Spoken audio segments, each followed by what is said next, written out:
For Honor was announced way back in 2015 during the Ubisoft presentation at E3.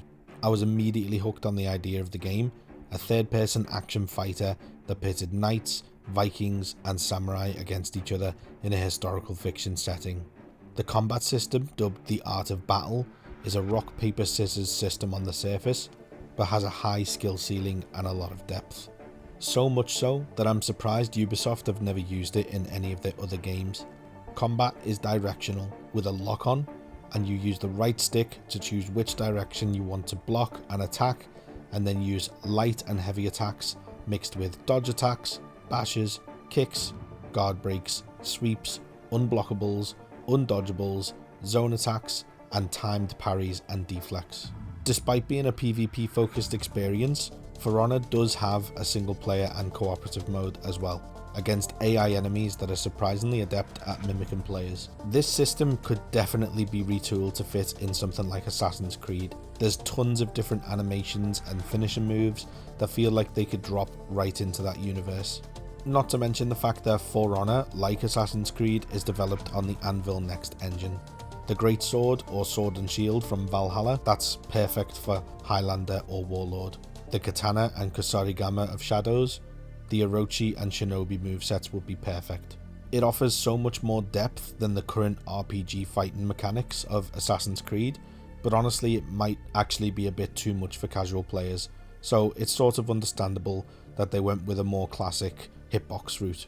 I've put hundreds of hours into this game and it's received steady support over its 8-year lifespan, with hopefully no signs of ending anytime soon. Initially there were 3 factions and 12 unique heroes, which is now expanded to 5 factions, one of which is a mix of Outlander heroes and 33 playable characters in total. While it might not have the budget or manpower of the likes of Rainbow Six Siege, it certainly has a modest but dedicated player base, and I think it's more than fair to say that Ubisoft have supported it quite well, though many a Reddit post will tell you otherwise. The question I want to talk about in this video is what's next for this game? How could you even do a sequel? Do you carry over all 33 heroes and rework them? Do you start from scratch? Do you change the setting? What can you do to please fans of the current game and bring in new players at this point? It's a difficult question to answer with a game that's fairly niche, but I think if we look at the Art of Battle system specifically rather than For Honor itself, then Ubisoft is actually sitting on a potential goldmine. The sequel to For Honor shouldn't actually be a sequel at all in my opinion, rather a spiritual sequel. What we need is For Honor meets Star Wars. The last truly great lightsaber combat experience we had, in my opinion, was Jedi Knight Jedi Academy. Yes, the Respawn Jedi series is great, but it doesn't have PvP. Star Wars Battlefront 2 was a really fun game overall, but I personally found the lightsaber combat to be a little bit undercooked, which, to be fair, is somewhat understandable as it's primarily a shooter game and the hero combat is secondary to that. Jedi Academy is now available on modern consoles, and despite the dated graphics, I highly recommend playing it. It's clunky, but that's part of the charm. The PvP, like For Honor, has a high skill ceiling, and there's been some fantastic mods on PC to improve the combat system as well, with directional blocking and strikes. But nothing would match the For Honor combat system with the Star Wars aesthetic. We know this for a fact because the devs themselves added lightsaber effects to the game on May 4th, 2019, which sent the community absolutely wild.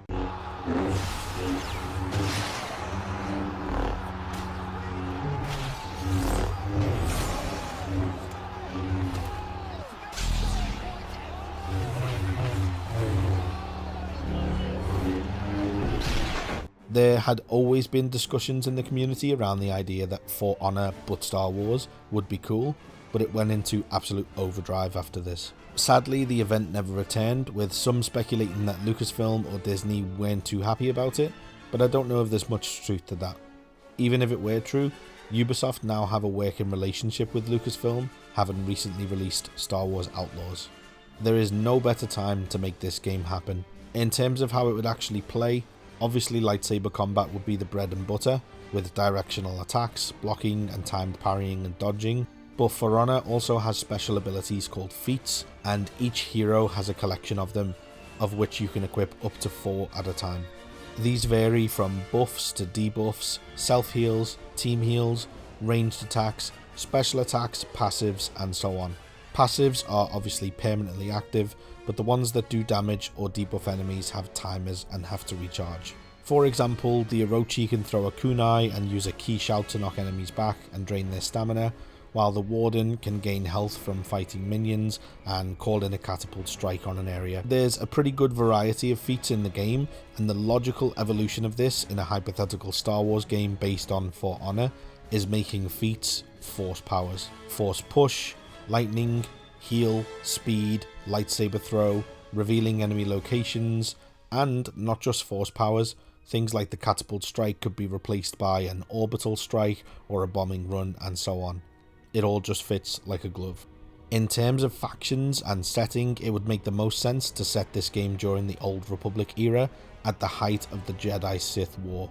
There are countless unnamed Jedi and Sith fighting during this time period across the galaxy, and classes could function similar to how they do now, but with a Star Wars spin. While For Honor allows you to play as a member of any faction on mixed teams, this would require team locks for the Jedi and Sith faction to make sense, so you'd have classes on both sides that mirror each other. For example, the Jedi Knight would mirror the Sith Warrior, the Jedi Guardian would mirror the Sith Juggernaut, and so on and so on. And these could reflect classes like the Vanguard and the Heavy in For Honor. Though, rather than a character class system, I actually think it would be even better to base your combat style and attacks on your choice of lightsaber. This is how it worked in Jedi Academy and how it works in Jedi Survivor. For example, if you chose a double-bladed saber, you'd have a fighting style similar to Darth Maul, which would be something like Shaolin in For Honor.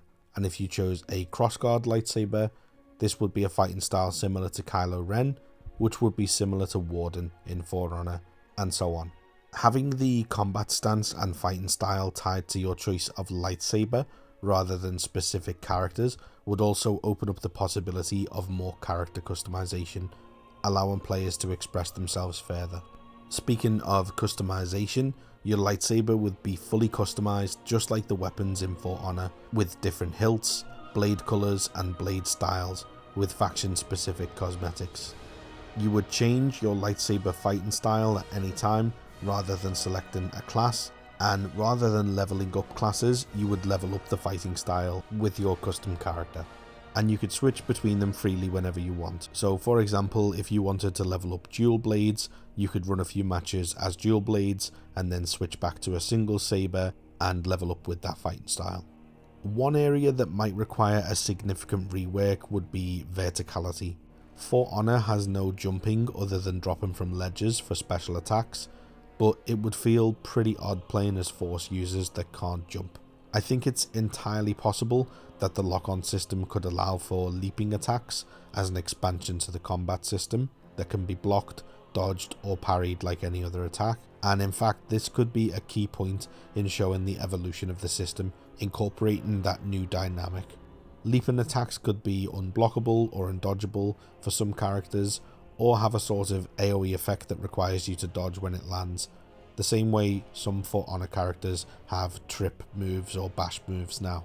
Outside of the combat, being able to jump or drop to higher and lower areas would allow for greater variety in map design as well. The revenge system that allows players a chance to survive encounters against multiple opponents could be reworked as Jedi Focus and Sith Rage respectively, and you can see how everything in For Honor just seems to flawlessly fit right in with Star Wars. It really does feel like a match made in heaven. Special events could include guest characters from the era like Bastila Shan or Darth Revan, the same way Ezio and Cesare appear in For Honor for the Assassin's Creed event.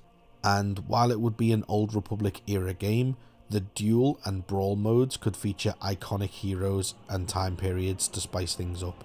Duel and Brawl in For Honor are essentially 1v1 and 2v2 specific modes, but in a Star Wars game, this could be reworked into iconic battles such as Luke vs Vader on Bespin or Anakin vs Obi-Wan on Mustafar. These iconic characters could use lightsaber fighting styles that already exist in the game, and then they have a hero skin applied over them. And it wouldn't need to end with Jedi and Sith.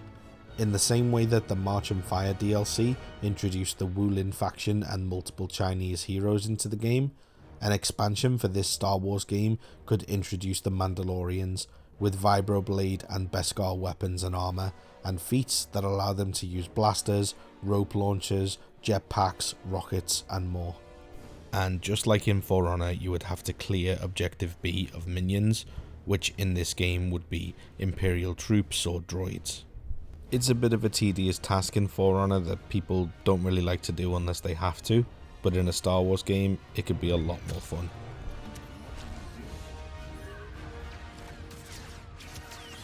I can't fully express how exciting and visceral this game could be.